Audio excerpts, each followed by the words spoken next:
Ya, shalom semuanya teman-teman. Kembali lagi kita di 15 Minute with God. Kita hari ini sama-sama belajar soal firman Tuhan, di mana yang kita tahu ya teman-teman lagi menghadapi pandemi. Pandemi ini banyak sekali, ada yang pro dan kontra, ada yang bilang pandemi ini cuma bikinan pemerintah, ada yang bilang pandemi ini sungguh sangat menakutkan. Nah, di tengah-tengah itu teman-teman semuanya, pandemi ini juga kalau kita mau ambil positifnya, pandemi ini itu memberikan kita dua pelajaran sebenarnya yang bisa kita ambil sebagai pengikut Kristus. Jadi pandemi ini gak melulu soal kematian, gak soal sakit, dan gak soal penipuan dari pemerintah. Tapi pandemi ini memberikan kita dua pelajaran di mana kita bisa melihat bahwa pandemi ini sebenarnya gak cuman gertakan semata, tetapi ini bisa menjadikan kekuatan buat kita. Nah, pandemi itu sendiri teman-teman, yang pertama kita diajarkan, dipaksa untuk hidup bersih, menjaga kebersihan ya. Kalau saya biasanya langsung makan nggak perlu pakai cuci tangan ya. Sekarang kita dipaksa untuk mencuci tangan dulu, melakukan apapun mencuci tangan sebelum menyentuh muka. Kita dipaksa untuk melakukan itu. Kenapa? Karena memang berhubungan dengan kebersihan. Jadi menjaga kebersihan itu penting sebenarnya, sudah dari dulu, dari SD sudah diajarkan. Tetapi ketika pandemi ini hadir, kita kembali diingatkan untuk menjaga kebersihan.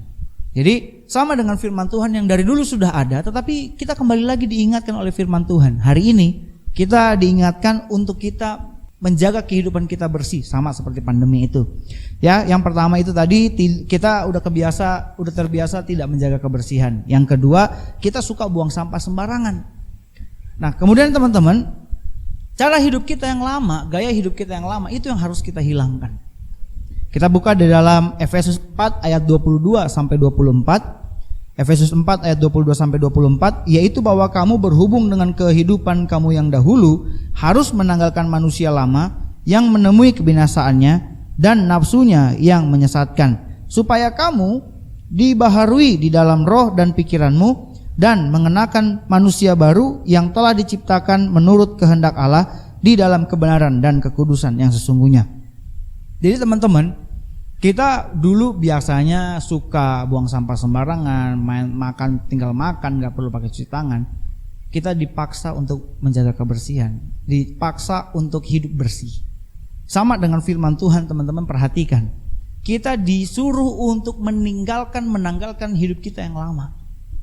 Gaya hidup kita yang lama, yang urak-urakan, yang suka-sukanya kita, yang mungkin melakukan apapun yang kita mau, yang kita inginkan menurut kedagingan kita. Kita mau tinggalkan itu. Kenapa? Karena kita akan dibaharui. Perhatikan teman-teman, pembaharuan ini terjadi bukan karena satu pihak, tetapi dari dua pihak. Ketika kita mengeraskan hati untuk kita tidak mau dibaharui, maka pembaharuan itu gak akan terjadi. Yang ada adalah kita sudah mulai kehilangan iman kita kepada Tuhan. Dengan kita menanggalkan hidup kita yang lama, maka kita akan dibaharui. Iman kita akan semakin ditumbuhkan. Nah, kemudian lihat lagi teman-teman semuanya di dalam Kolose 3 ayat 8 sampai 10. Kolose 3 8 sampai 10, tetapi sekarang buanglah semuanya ini, yaitu marah, geram, kejahatan, fitnah dan kata-kata kotor yang keluar dari mulutmu. Jangan lagi kamu saling mendustai, karena kamu telah menanggalkan manusia lama serta kelakuannya dan telah mengenakan manusia baru yang terus-menerus diperbaharui untuk memperoleh pengetahuan yang benar menurut gambar kaliknya. Nah, teman-teman semuanya perlu diperhatikan bahwa buang semuanya itu. Yang apa tadi? Marah, geram, kejahatan, fitnah dan kata-kata kotor. Seringkali bahkan sudah jadi sebuah kebiasaan kita untuk kita ngomong kotor. Pemerintah sekarang melarang kata "an" itu yang nggak perlu saya sebutkan. Dan kemudian banyak orang yang protes. Banyak orang yang nggak terima. Ya ilah, cuman kayak gitu doang, pakai dijadikan hukum, kemudian dilarang untuk dikatakan, kalau sampai mengatakan itu nanti akan dipenjara. Karena udah terbiasa, hidup kita udah terbiasa untuk ngomong kata-kata kotor. Bahkan di depan gereja tempat saya melayani, ada sebuah sekolahan yang sangat terkenal di wilayah itu. Dan kalau misalnya setiap pagi itu gak jauh dari hewan dan kebun binatang, semua omongan yang keluar dari sana. Saya kalau lagi ada di depan lewat, lagi mau jalan nyari sarapan dan sebagainya, wah itu ramai sekali. Tapi benar-benar bersyukur karena pandemi ini sekolahan itu tidak masuk.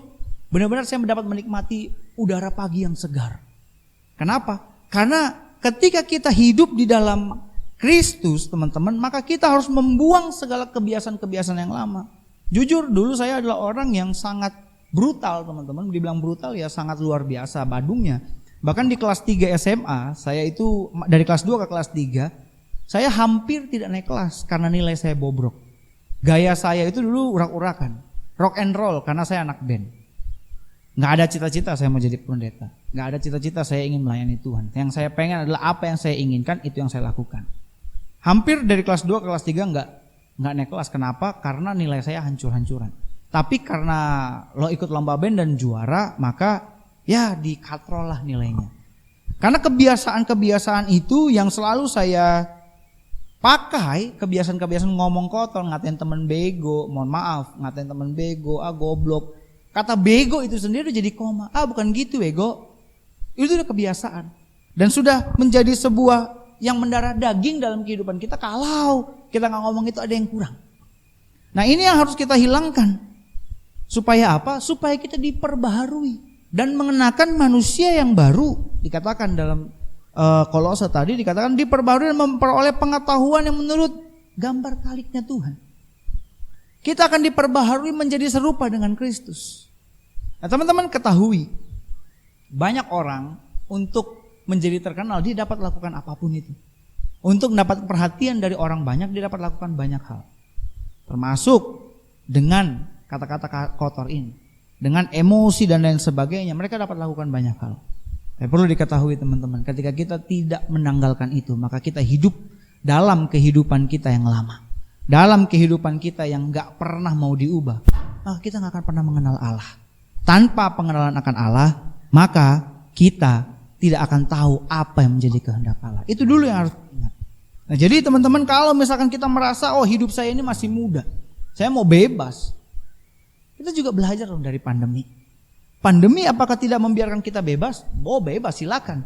Tapi konsekuensinya apa? Kita akan menghadapi yang namanya sakit. Pertama mulai dari ketenggorokan, paru-paru kita hancur, paru-paru kita mulai ada cairan dan kemudian kita akan meninggal.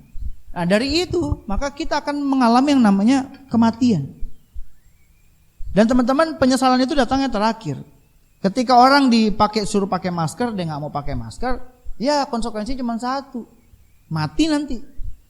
Tapi kan zaman sekarang ya karena orang berpikir ini cuma bohongan pemerintah nih yang bilang ada virus dan lain sebagainya, ya kita nggak tahu. Tapi protokol kesehatan sudah menentukan, bahkan bukan cuma Indonesia yang mengalami itu, tapi seluruh dunia mengalami itu.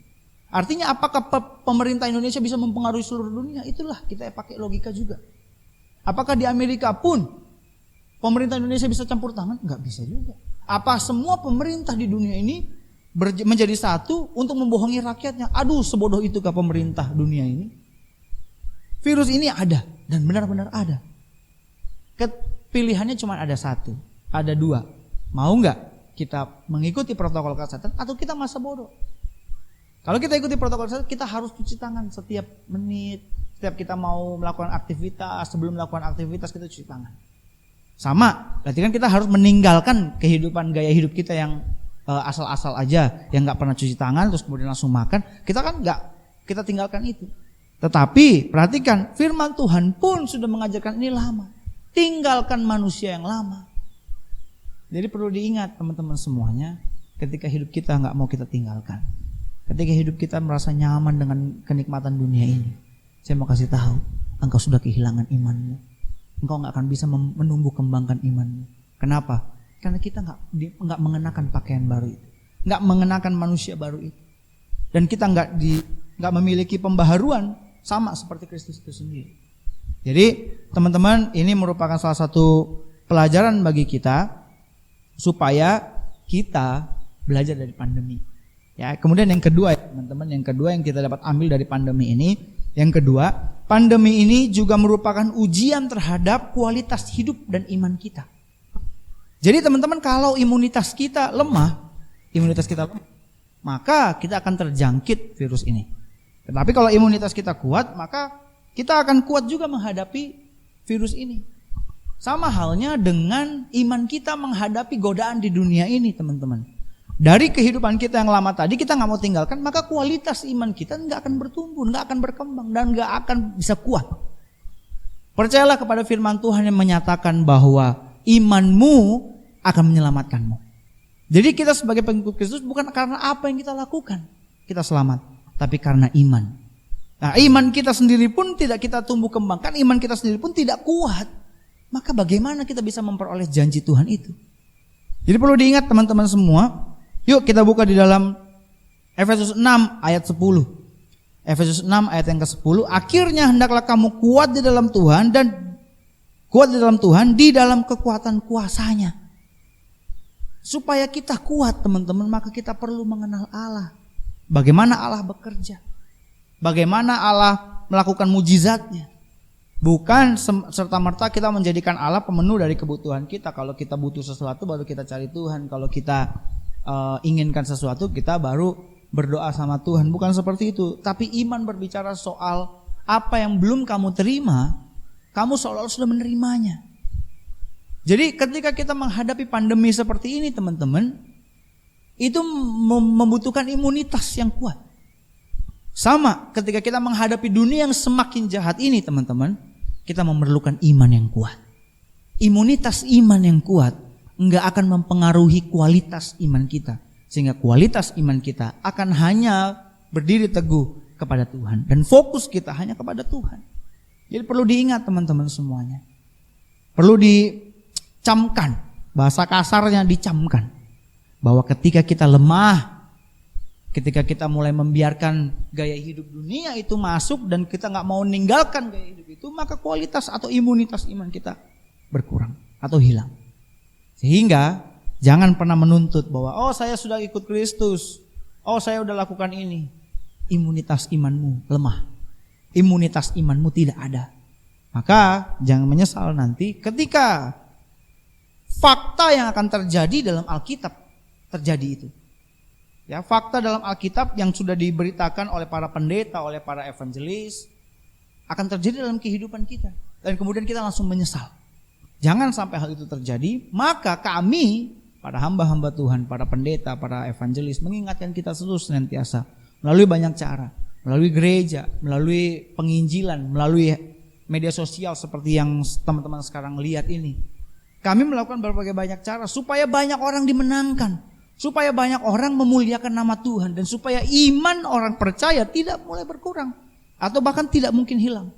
Jadi kita perlu melihat iman ini sangat penting. Sama halnya dengan pandemi ini. Kita masih mau bertahan hidup, bukan? Kita masih ingin hidup. Maka kita harus ikuti protokol kesehatan. Cuci tangan setiap hari. Cuci tangan setiap waktu. Dan kemudian apa? Imunitas kita jaga dengan vitamin dan lain sebagainya. Jadi menjaga kebersihan itu kita meninggalkan gaya hidup kita yang suka urak-urakan itu, menjadi orang yang bersih, kemudian itu menjaga imunitas kita jaga.